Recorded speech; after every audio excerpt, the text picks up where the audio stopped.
Hello and welcome to the Politics of Peterborough, the podcast where I chat with the people who have been elected to make decisions about our city and those who try to influence them. I'm your host, Dave Adcock. If you have any suggestions as to who you'd like to listen to on a future episode of the podcast, or have any questions you'd like to put to my guests, you can get in touch via Facebook or X at politicspboro, or send an email to politics.peterborough@hotmail.com. On with the show.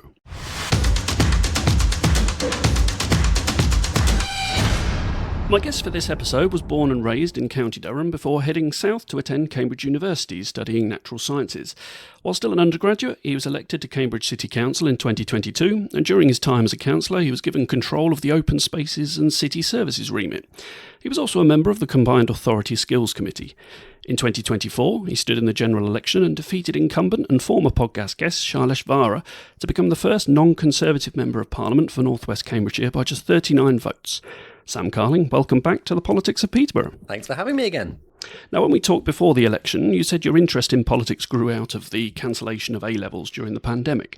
Perhaps we can delve into that a little deeper. Firstly, what was your upbringing like in County Durham? Yeah, it was great, right? Very rural area. I grew up in quite a small town. I went to a really rural school, which I loved. But one of the first things that happened that kind of was an issue which I didn't realise at the time was political, was the closure of the sixth form there due to budget cuts. And I didn't really think sort of where those budget cuts had come from. I would now argue actually it was central government driving that. So I didn't get to go to sixth form there, very sadly. Otherwise I would very much have loved to. As you say, obviously, at that point, you ended up going to Barnard Castle School to do your A-levels. How did that end up coming about, and what impact do you think that had on your politics? Yeah, so Barnard Castle's a private school. I went there on a full scholarship. Essentially what it was I had very limited options where I could go to sixth form, and one of my teachers at Walsingham suggested that I might apply there because they have some scholarships available, and they were one of the only places that would potentially let me do something that I really wanted to do, which was to do 5 A-levels, which people thought I was a little bit nuts for, but I just had that many subjects I loved. I didn't want to drop any of them. So I did that, had that interview, went well, and ended up going there. I don't necessarily know if it affected my politics that much, apart from, as you say, toward the end when we had the decisions made around exam cancellations, and I saw the then Conservative government making decisions which I just thought were not in the best interests of young people or teachers, to be honest, and just saw the impact that was having on people around me. And that just really fully threw me into wanting to learn more about politics, what the different parties stood for, in theory and in practice. I found that was actually different in my view, and that then led me to join the Labour Party.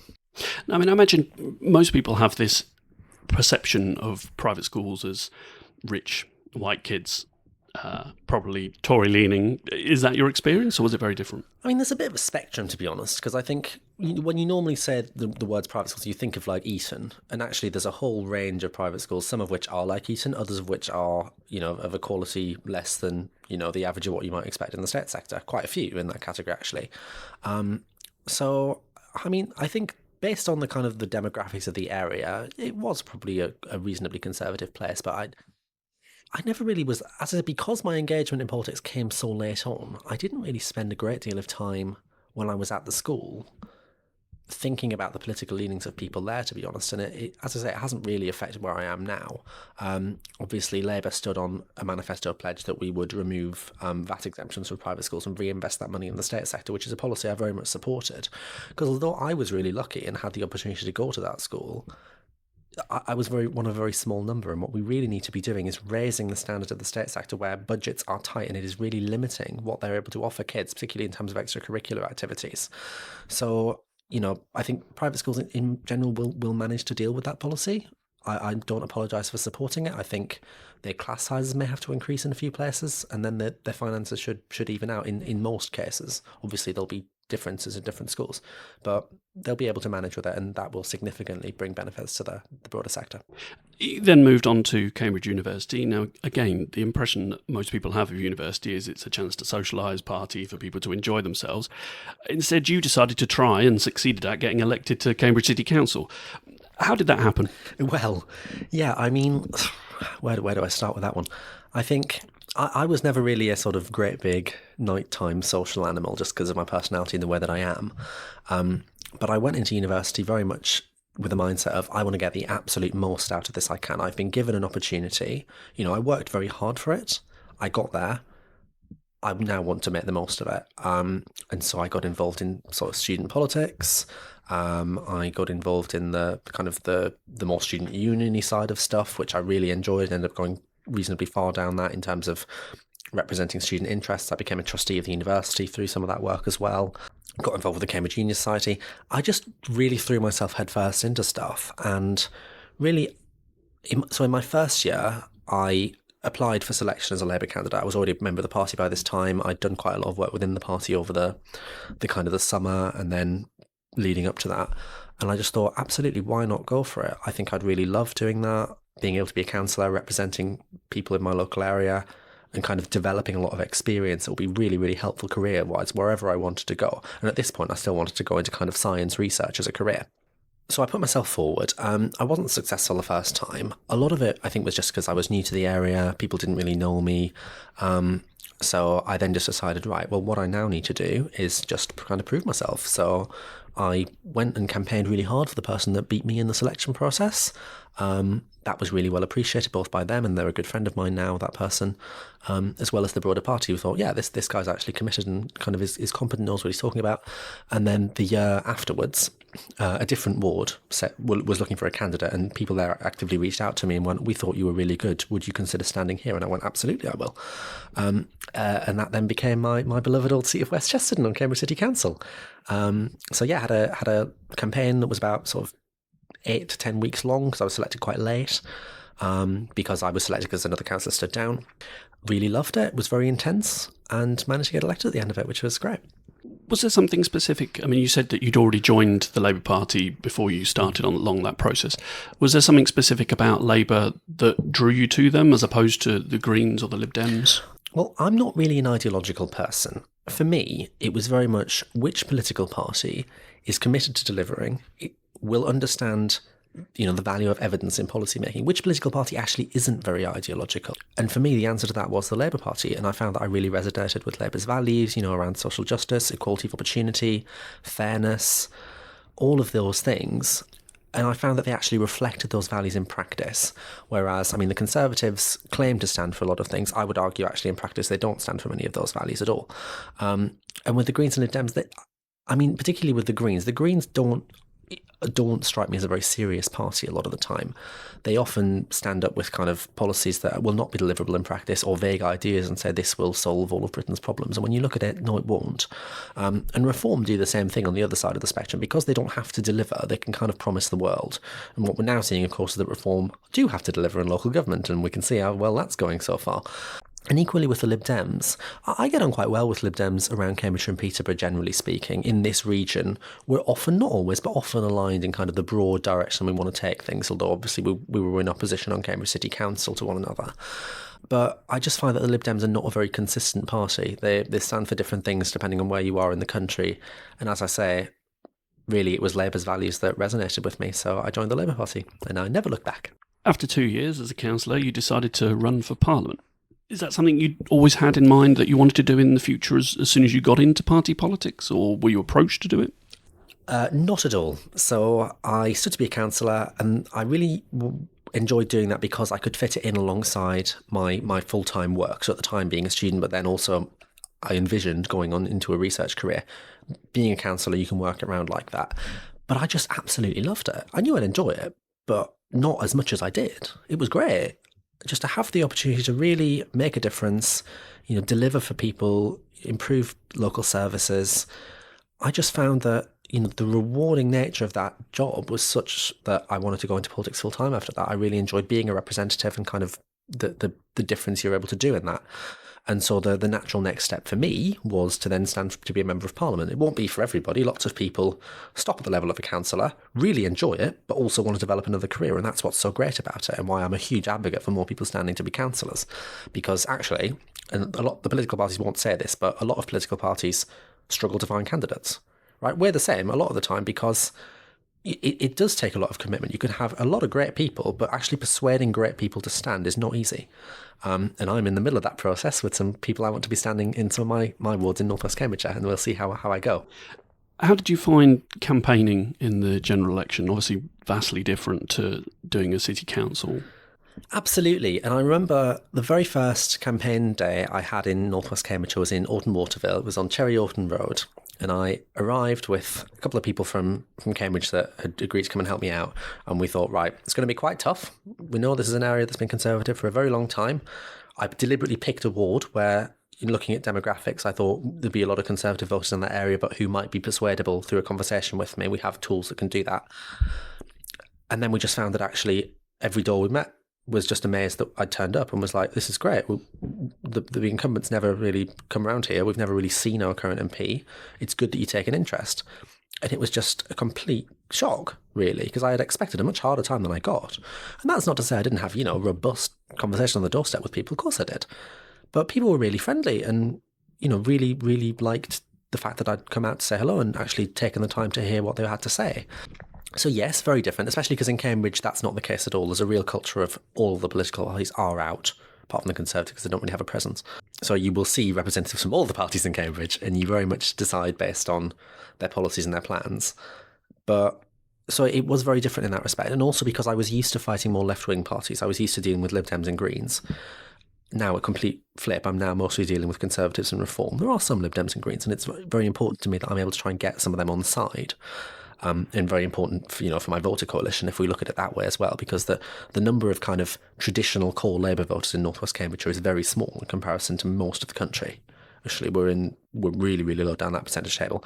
But the number of open, persuadable people who have historically voted Conservative but are open to voting Labour is dramatically higher than the rest of the country. So it's really interesting. What were your honest expectations going into the campaign? Obviously, the smallest majority the Conservatives had in North West Cambs in the prior 7 elections was 16%. And in 2019, Charlotte Shvara won over 40% majority. Yeah, I mean, it was over 26,000, right, in terms of numbers of votes. So it was not a seat the Labour Party thought was going to be especially winnable, and that's why it wasn't a big target. But I went into North West Cambridgeshire not believing it to be impossible.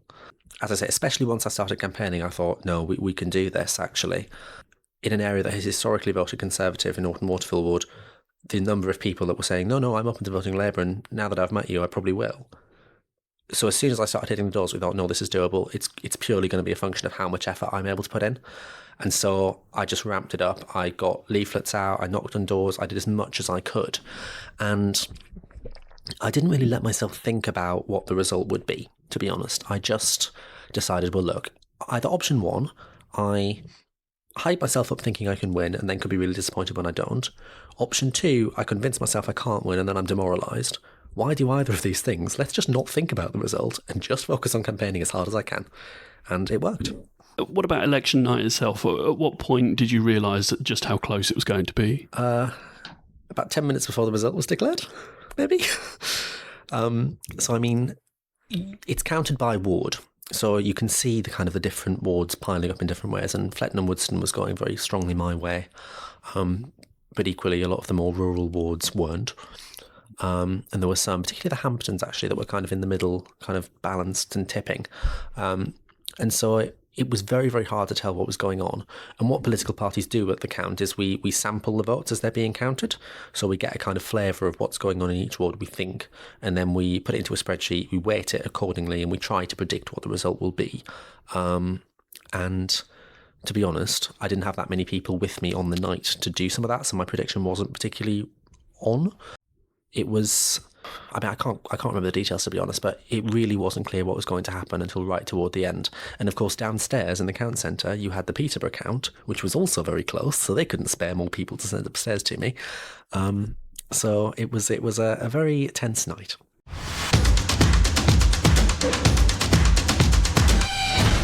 We're recording just a couple of days after the first anniversary of that election victory.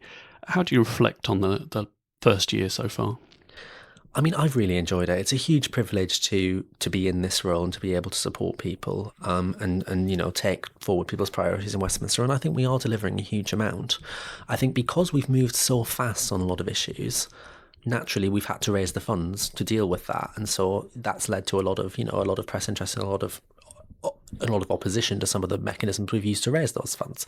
The challenge I always have for opposition parties is to say, well, look, if you don't agree with what we've done to raise the funds, either tell us how you'd have done it or admit that you'd have to cancel some of the positive things we've been able to deliver here.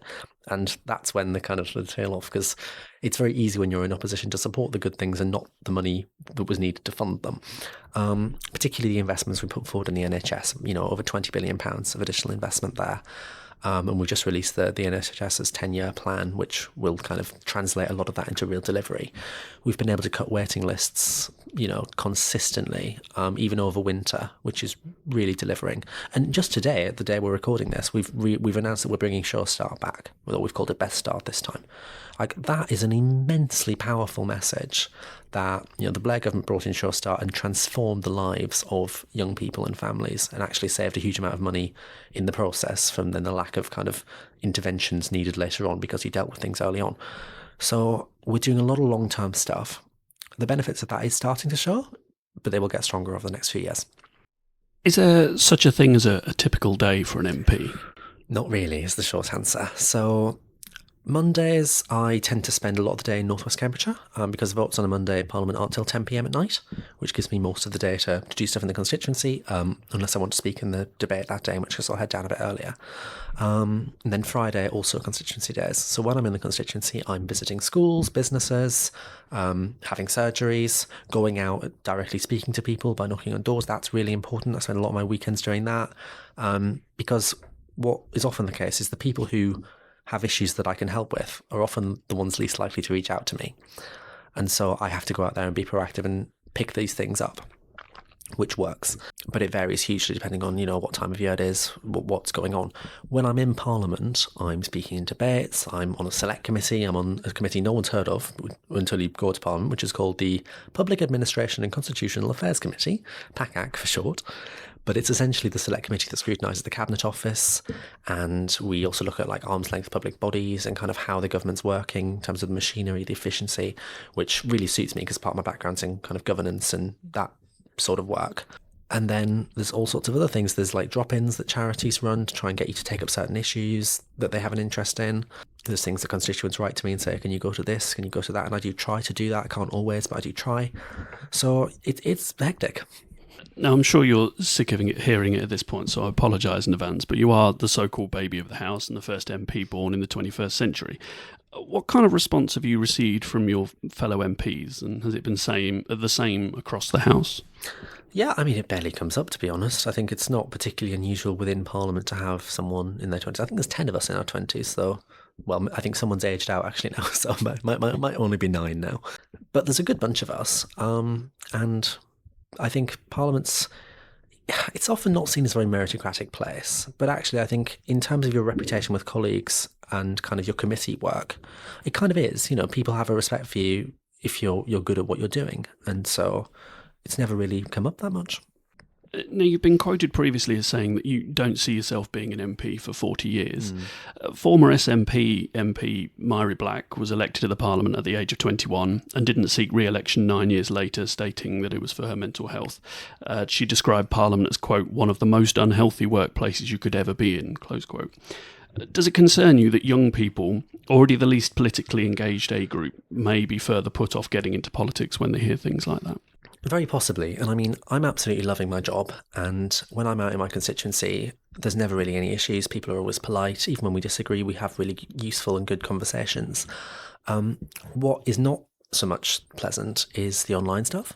So my social media is an absolute bin fire a lot of the time, particularly Twitter. And I realise actually that there's very few constituents on there, which constituents tend to be on Facebook. That's the main platform we use. So I just decided to make my Twitter essentially broadcast only. I don't look at the comments on it. I essentially just copy what's on my Facebook and put it there. That's mostly for sort of journalists and such like that remain on Twitter. Facebook's where I do a lot of my constituent engagement.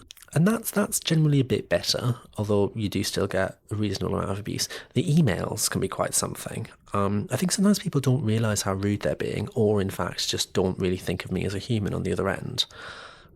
Because some of the emails I get are absolutely atrocious.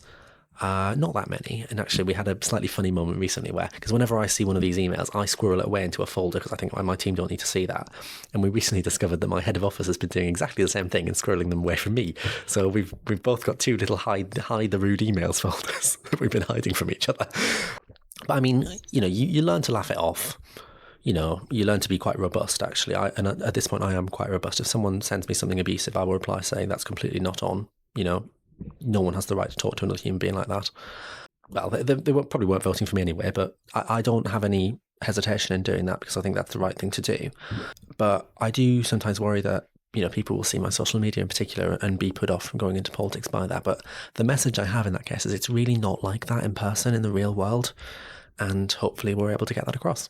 Was it something that gave you sort of second guesses before actually taking that decision to step up? Because I remember when I spoke with your predecessor, Shailesh Vara, over the racist abuse that he received. Obviously, two of your former colleagues have been killed in the line of duty, as it were.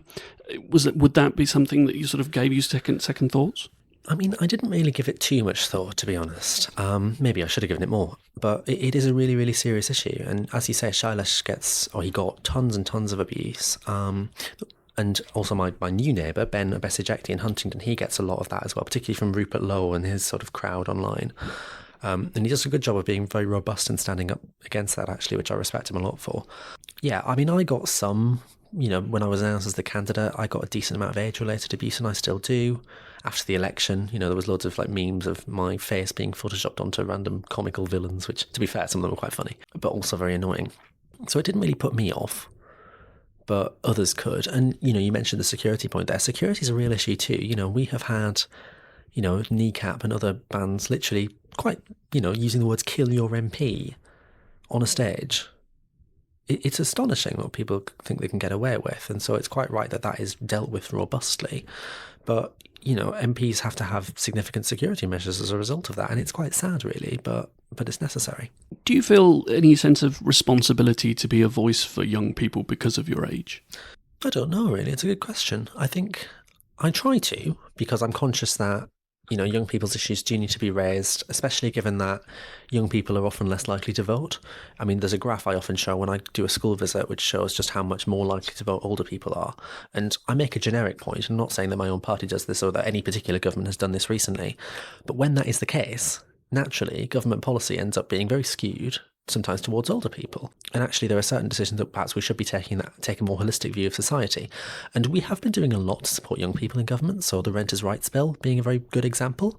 Overwhelming, actually I say it's not the overwhelming majority, but there's a lot of renters, particularly in the private sector, who are young people, who are kind of saving up to buy a house or whatever, and they are really being done over by landlords sometimes because either they don't know what their rights are or landlords are doing sort of dodgy practices.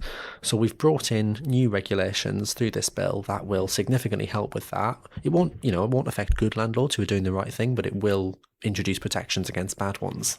So I'm hopeful that will make a difference. And equally, we're doing it on kind of the education space as well, and with universities.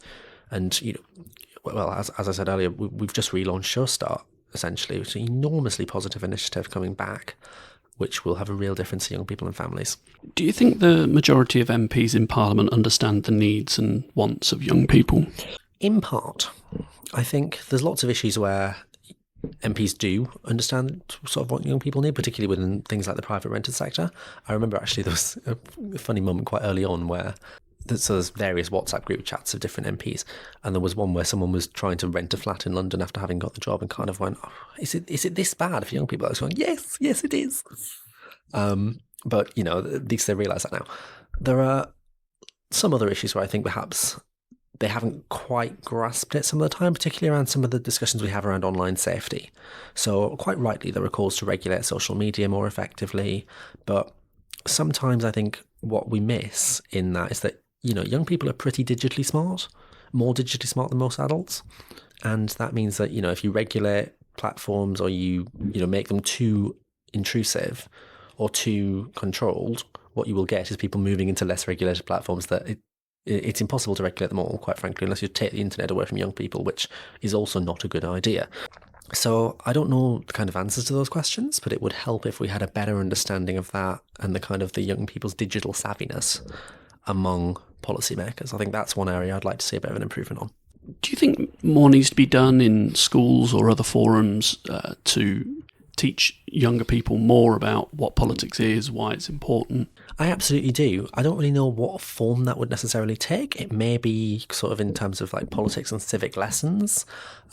Equally, there's some really good programs that I think the Economist Educational Foundation runs called Topical Talk, where they essentially produce lessons that can fit into other school subjects, but based on current affairs. And that kind of helps to develop skills and such like. So bringing in more kind of current affairs and making school lessons more relevant to what's going on in the world, I think will help people to be more engaged and just kind of apply what they're learning to real life. And so I'm keen to see more of that kind of work happen. One of the other things I talk about a lot in Parliament is developing better research and critical thinking skills for young people from a younger age, because I really worry that, 20, 30 years ago, you don't know something, you ask a teacher. Now, you don't know something, very young children will Google it without necessarily having the skill set and understanding that not everything you read online is true. And so there's a real issue there of how do we teach young people to be more skeptical, really, without kind of overdoing it, but to think, does that feel right when you're reading something online? And actually that innate sense of does that feel right is something at the moment, you have to develop over time. So teaching that's not easy. But equally, if people are growing up with loads of misinformation, is it that maybe they won't ever develop that sense? So there's a real problem of how we deal with that.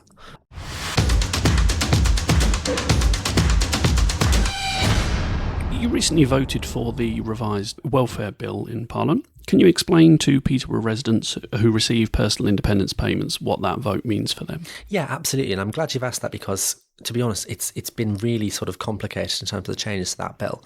So the changes to personal independence payments that were proposed have been deferred and taken, or a promise was made that they'll be taken out of the bill prior to the final vote on it, until there's been a full review of the eligibility criteria for PIP. One of the big problems with that in particular is that the numbers of people claiming PIP has increased a lot over the past few years, particularly young people, and particularly in terms of the mental health space, actually, such that the intended use of that is going to be jeopardised by a lack of financial sustainability. And that's a problem we've got to deal with before we lose sight of it. And I have long said, particularly for sort of the mental health side of things, there's a lot of work we are doing as a government to support people with mental health issues and treat the underlying issues. A lot of the time at the moment, I fear that people with more complex mental health issues are almost being written off by society and going, oh, that's too hard to deal with. Let's pay you off, basically. And what I would like us to do is treat the underlying problems so that we can help to support those people if they're not in work, back into work, if they are in work, with any adjustments that they might need. And there's a lot in that bill to really help in terms of disabled people more generally, helping them with employment. So the intention is to spend £1 billion a year on employment support for disabled people. And now PIP is an in-work benefit. So people sometimes come back to me and say, well, that's all well and good, but people on PIP might be working. And that's true, but only 1 in 6.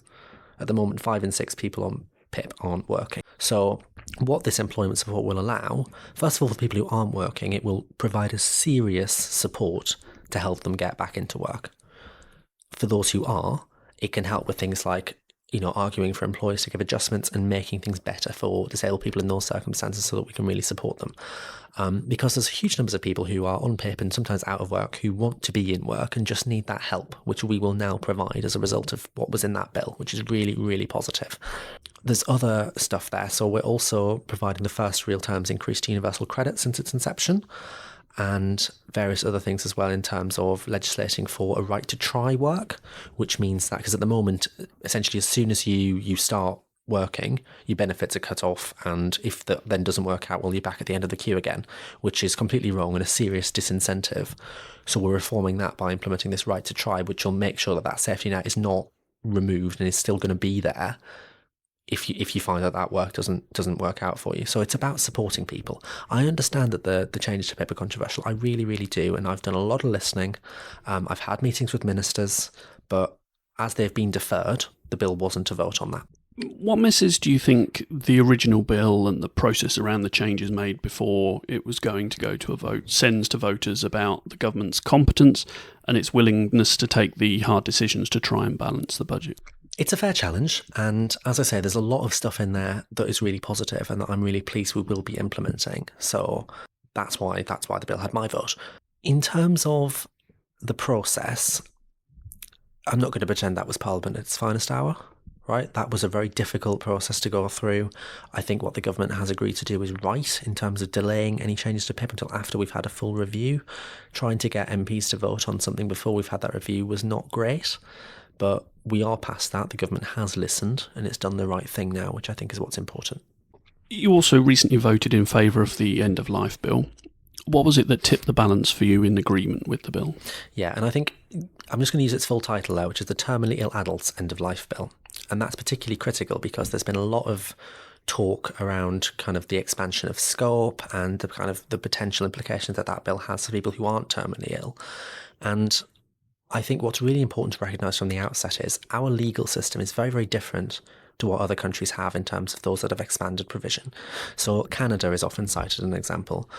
We don't have a Supreme Court like Canada does that has the power to change legislation like that. Parliament is sovereign. All our Supreme Court can do if it believes a law is incompatible is issue what's called a declaration of incompatibility, where it says, Parliament, there's a problem here. Can you fix that, please? Parliament then deals with that in the way that we believe is most appropriate. So to say that the scope will be expanded or there's a slippery slope, I would argue just isn't true as a result of that. What that bill will do is enable people who are terminally ill with less than 6 months to live to choose to end their life in a way that is dignified and that suits them. And this won't be used by people who are still healthy, realistically. In other countries, there's a very high proportion of people who actually apply for assisted dying, go through the process and then don't take it up in the end. But just the mental relief of knowing that you have that option if your pain becomes too severe is incredible. Because a lot of the time it's the fear of the unknown, and just having the option completely alleviates that. You don't have to use it. Lots won't, and that's absolutely fine, and that's good. But some people will, and from my own experience, I have a pathology degree. There are some conditions that palliative care cannot really help you with, right? Not to get too graphic, but there are bone cancers that will break your bones slowly. There are cancers of the throat that will slowly cause you to choke to death. These sorts of things can be horrible, but we're giving people the agency to be able to avoid that when palliative care won't be enough.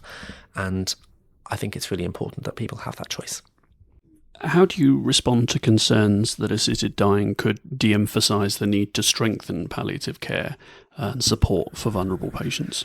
I mean, the first thing I would say is that palliative care hasn't really been talked about, apart from in the context of assisted dying. So we hear a lot, and we heard a lot during the course of the bill's passing, of people saying, we should be supporting palliative care. Of course we should, and of course palliative care needs to be improved.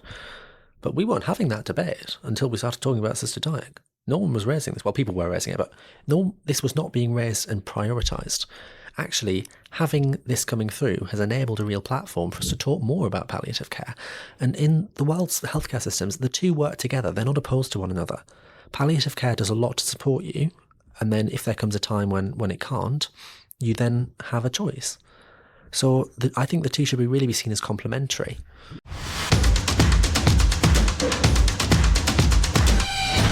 Moving the focus back to Peterborough specifically now, you and fellow Peterborough MP Andrew Pakes spoke out recently against the three proposals suggested as alternatives to the current local government arrangements across Cambridgeshire. What were your specific concerns about the proposals? Yeah, absolutely. So those three options essentially all involve the merging of districts in different combinations. So from memory, there's one that's South Cambs, Cambridge, East Cambs, and then Fenland, Huntingdonshire, Peterborough. There's one that's Cambridge and South Cambs, and then everybody else in a different authority. And there's one that's Peterborough, Fenland, East Cambs, and then, Huntingdonshire, Cambridge, South Cambs. I'm trying to get that right. I think Andrew and I both share a fear that if you merge Peterborough with a lot of rural districts, you will get a real dilution of priorities, because the issues that Peterborough has to face, and we have rural areas in Peterborough, absolutely, but they're quite linked to the city. If you try to link Peterborough with villages around Ely, for example, you will have a situation where Peterborough can't prioritise its problems in terms of, poverty alleviation, supporting older people in kind of both an urban and a rural setting. And then those villages around Ely won't be able to deal with their problems as appropriately, because you're having to kind of split focus like that. What Andrew and I both really want is a three-authority model. So we want to have Greater Cambridge, a Greater Peterborough, and then a mid-Cambridgeshire authority that broadly covers the kind of, the March, Wisbech, Ely, Fend, East Cambs and parts of Huntingdonshire. I think the dispute is around where the boundary would be between Greater Peterborough and Mid Cambridgeshire in the district of Huntingdonshire. It would have to be split up somehow. We just need to work through how, and there's various proposals on the table for that, sort of on our end anyway. So we'll see how the process continues. I think, the councils are listening to that. I think we've had a bit of an issue where, Peterborough needs to be able to stand up for its own interests, and Andrew and I both feel that Peterborough is let down by the proposals, and that's not the fault of the city council. Because they've done all of this in lockstep, there's been a bit of a situation where you can argue that other voices have overcrowded that of Peterborough, and I think there are ways that we can push back and deal with that, and hopefully we'll come to a positive conclusion. 17 of the 60 currently sitting councillors in Peterborough were initially elected for a different party than where they currently sit. Do you think politics in Peterborough is broken? It's certainly unusual. I don't really know of many other areas where the number is quite that high, because that is certainly something. Some of it comes down to candidates again, right? All political parties want to have really strong candidates that will then go on to become great councillors and who, will continue in that vein. I think some political parties around Peterborough have potentially selected people who were not actually that committed to that political party, and that's then shown later on. I don't really know why we've had such a high turnover, to be honest. It's strange, right? And it may well be that is part of the reason that we have difficulties in terms of getting different groups to agree with one another, because you've got a lot of complex dynamics going on there in terms of people who've, left one party, joined another, perhaps have, a bit of tension toward their previous group. You've got some people, I think, is it Councillor Howard, who's flipped twice? He went to Peterborough First and, now he's back again.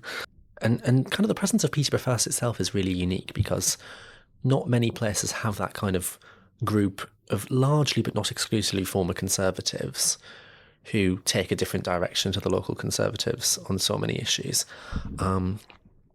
It's just weird. But, it's Peterborough, it's unique. Do you think party politics at the council level hinders progress in Peterborough? Sometimes. I think the last budget process was particularly unpleasant in terms of, the Labour groups in administration. It put forward a budget proposal which was collaboratively worked on by all the different groups in their kind of cross-party working group on the budget, which is pretty rare, actually. I don't know of any other councils that do that. It's normally the administration really leads on that. But, Dennis and the Labour group took the decision to be collaborative with it. But we had this really disappointing time at the end where, despite having not actually proposed any alternatives, various groups came out and went, actually, no, we can't support this. Well, if you can't support it, what did you want to change? And why didn't you say so in the several months where we've been working on this? Why are you coming up with it at the last minute? That's political point scoring. There's no other way of dressing that up. And that was really disappointing. And I'm hoping we don't see that happening again. We've had this leadership challenge recently, which was also really unhelpful. Because again, the groups behind that talked about the budget and talked about how, not being able to get that through showed a lack of stability. Well, not really. What it showed was a lack of them proposing alternatives to the budget. If there were things they wanted in that would have allowed them to support it, we could have talked about that. They just never came forward to do it. So I hope that attitude has now been put to bed and that we get a more collaborative process going forward. And to their credit, the Conservative group have actually been pretty good at that recently. I thought it was commendable the way they supported Dennis and said, look, they are the largest group. We kind of have the most mandate out of the groups that are available, and in the words of Councillor Wayne Fitzgerald, Dennis is doing a pretty good job. And, that was pretty honourable of them, so I commend them on that one. Did the opposition have a point in terms of the fact that Labour now only have 17 councillors on the council, so they'll have less than a third? Would it be better that they are looking to bring in someone else to work alongside so that there is more of a close to a majority on the council? It's very unusual to have a minority administration of that size. I will give you that, absolutely. And a coalition arrangement would be more stable and would be preferable in my view. However, we did offer Peterborough First that and they didn't take us up on it. So after the May elections, my understanding is that essentially there was because they were incumbent at the time as the leadership, we had more councillors. Now, the universal practice across all political parties, the group with the most councillors gets the leader. You don't have a bigger group supporting another, that just doesn't work. And I think there was an issue around the leadership of Peterborough First at the time not really being willing to accept that and take the deputy leadership. And so they weren't willing to come into a coalition with us, and therefore we are where we are. I work very well actually with a number of Peterborough First councillors on a local level who most of them are in my constituency, and yeah, we get on fine. I wish that kind of as a group they maybe were a bit more collaborative on that front, because we could have achieved probably quite a lot in coalition. I think the Labour group's achieving a lot by itself, and it's doing a good job in difficult circumstances. But yeah, minority administrations aren't great, but it's where we are.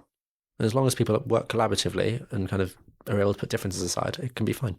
You were recently part of a round table on getting a new swimming pool in the centre of Peterborough to replace the now demolished regional pool. What facilities do you see within that new pool, and when do you think or hope that we would see spades in the ground? Yeah, it's a really good question.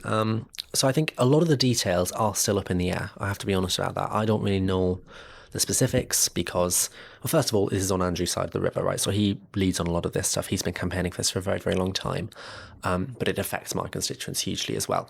So the intention is to have a pool site as part of a new sports quarter in the vicinity of ARU Peterborough, and have the university be really involved in that and help to kind of unlock growth in the city centre, particularly as a result of that, because it will help the university to perhaps have more courses in relation to, health, but also it will provide a really great community facility that will also hopefully attract more people to want to study at ARU Peterborough. So it's a win-win all around, really.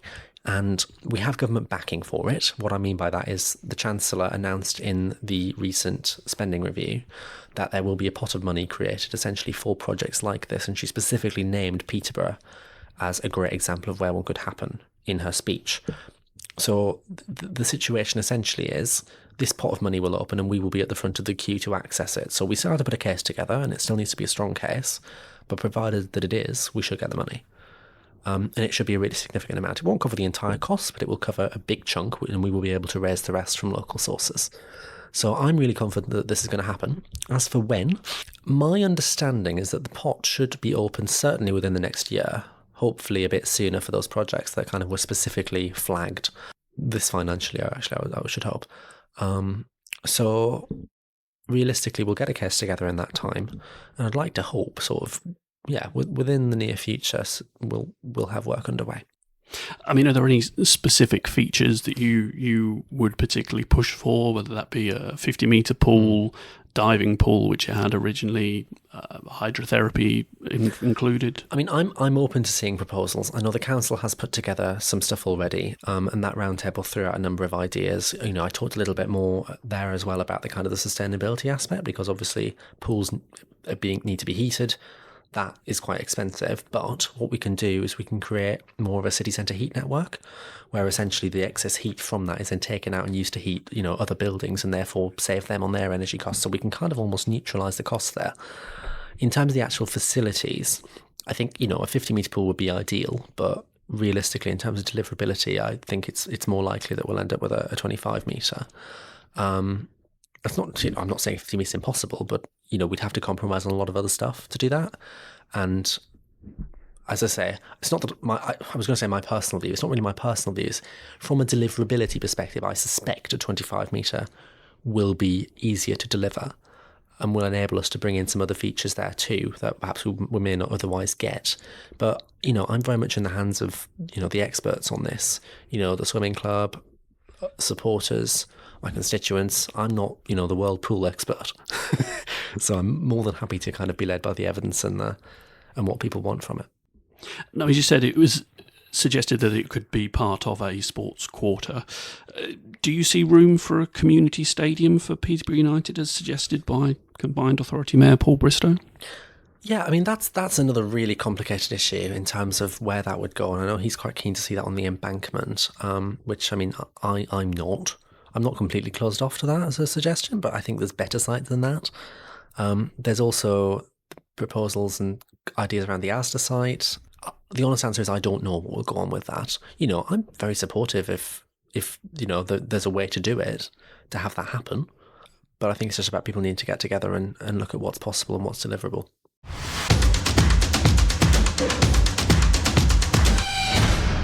As always, we like to finish the podcast with some quick-fire questions. Firstly, do you have a political hero? I mean, the short answer is not just one. No, not really. I think one person I have a really great amount of respect for is Elizabeth Warren in America. She's an American senator.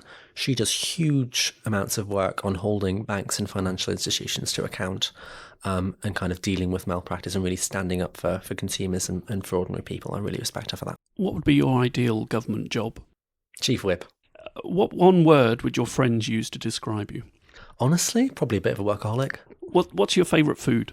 Oh, that really depends on the day, doesn't it? I really like a Chinese takeaway with lemon chicken. That's kind of my go-to on I've had a long day. Monarchist or Republican? Can I answer that without causing a political controversy? The honest answer is I don't feel especially strongly about it. I think, in theory, the idea that we have an appointed head of state and that not everyone can do that is kind of theoretically not great. But in practice, I don't know that it's an issue that really affects lots of people. I think the answer to that question is I've got other priorities that are probably, more directly important to the people of North West Cambridgeshire than thinking about that particular problem. Votes at 16, yes or no? Yes, absolutely. But they need to come with the appropriate political education. We need to make sure that these are informed votes at 16, which we will. What's your favourite book? I'm going to go with one of the books that really sparked my interest in a science career, which was a book called Junk DNA by Nessa Carey. So biology, popular science, but something that I just really found fascinated me and really kind of steamrolled me down, wanting to learn more about how life works. What's the best piece of advice you ever received? Honestly, it was probably to study what you really wanted to study at university rather than what you think would get you a good career. Because for me, when I was applying for university, I was thinking about going into law. But I loved science, and the advice I was always given was, well, then do science. You'll be able to switch later if you want to. And so I did. Finally, what message would you like to send to the people of Peterborough and North West Cambridgeshire a year on from your election? I mean, the key thing, as always, is if I can help with anything, get in touch, right? We've had a really full-on year. I'm trying to do a lot more in terms of proactive outreach over the summer in particular. I'm hoping to have a blitz of coffee mornings and door knocking and just really get myself out there more and just make sure that people know I am there and can be approached. But that remains the thing. If there's anything I can help with, be it local or, you've got a national issue you care about, get in touch with me. Sam Carling, thank you for joining me on the Politics of Peterborough. Thank you.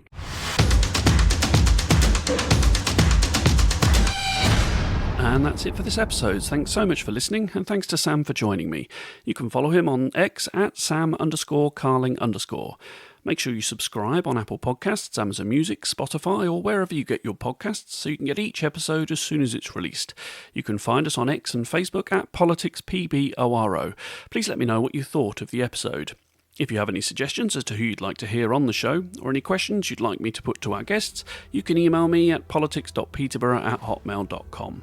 This episode of The Politics of Peterborough was created, hosted, recorded and edited by me. We'll see you next time.